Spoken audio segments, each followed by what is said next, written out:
सभी को एडवोकेट शिवम पांडे की तरफ से नमस्कार साथियों। मैं आपका advocate Shivam Pandey high court आप लोगों को बराबर हर एक प्रकार के सर्विस मैटर की जानकारी देता रहता हूं और हर एक विधि के अनुकूल जिन केसों से जुड़ा रहता हूं उसमें क्या होने की संभावना है और किस प्रकार से होगी, इन सभी की चर्चा यहाँ यूट्यूब के माध्यम से होती है। हम प्रदेश में व्याप्त बीटीसी जो विशिष्ट बीटीसी 2007 और 8 वाली वैकेंसी आई थी उसके संबंध में आज यहाँ बात करने आए हैं।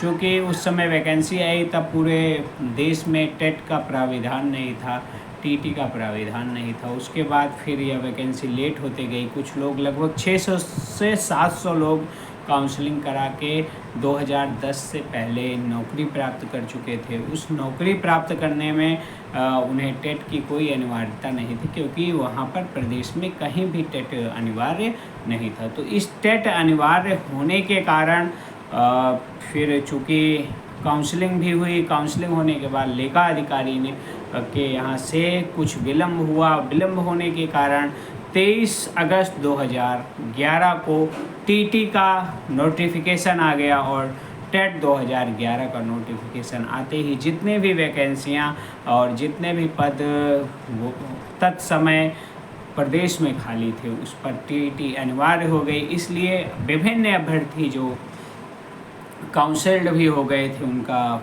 चयन भी हो गया था, उन्हें उनकी सैलरी रोक दी गई और उन्हें 4 साल का मौका दिया गया। और टेट पास करने के बाद भी विभिन्न ऐसे अभ्यर्थी हैं, विभिन्न ऐसे अध्यापक हैं जिनका अभी तक प्राथमिक विद्यालय में लगभग 6 से 7 साल की सैलरी नहीं प्राप्त हुई है। वर्तमान समय में भी उनको निकालने की प्रयोजन में हैं और विभिन्न लोगों की नौकरी चली गई है। इस संदर्भ में माननीय सर्वोच्च न्यायालय में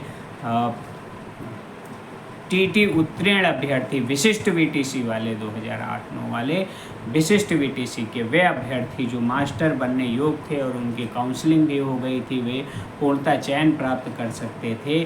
वे माननीय सर्वोच्च न्यायालय में सितंबर माह में हम लोगों के दिशा निर्देश के अनुसार आगे बढ़े और आगे बढ़ने के साथ साथ उन्हें पहली डेट में हमने बड़े सीनियर को करके नोटिस इशू करवाया और सरकार को और 22 अक्टूबर डेट लगी हुई है। अभी 2 दिन पहले एक और स्पेशल अपील माननीय सर्वोच्च न्यायालय में दाखिल हुई और जो नॉन टेट थे उनकी भी स्पेशल अपील पर साथियों नोटिस इशू हो गया है। नोटिस इशू होने के साथ साथ हर एक प्रकार से अब उन्हें भी कन्वे माननीय सर्वोच्च न्यायालय में किया जाएगा, क्योंकि यह नियोक्ता की गलती की सज़ा है तो अभ्यर्थियों को नहीं मिलनी चाहिए। यहाँ पर विशिष्ट बीटीसी के वे अभ्यर्थी जिन्हें योग्य होने के साथ साथ नौकरी से निकाल दिया गया या उनके पूरी सैलरी को समाप्त कर दिया गया और उनकी सर्विस को शून्य कर दिया गया, उनके लिए यह स्वर्णिम अवसर है। और लगभग